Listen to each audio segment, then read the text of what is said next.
2025 കടന്നു പോകുമ്പോൾ കൊടുങ്കാറ്റുകൾക്കിടയിലും എന്നെ പിടിച്ചു നിർത്തിയ അദൃശ്യ കൈകൾക്ക്, ഇരുട്ടിൽ വെളിച്ചമായ സാന്നിധ്യത്തിന് നന്ദി.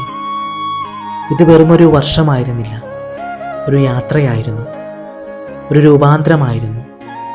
നഷ്ടത്തിൽ നിന്ന് ജീവിക്കാൻ പഠിച്ച വർഷം, ഓരോ വീഴ്ചയിലും എഴുന്നേൽക്കുവാൻ ചിറകുകൾ വളർത്തിയ വർഷം.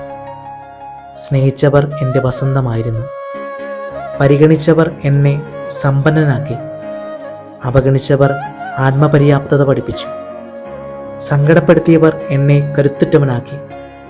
എല്ലാവരും എൻ്റെ ജീവിതത്തിലെ അധ്യായങ്ങളായിരുന്നു.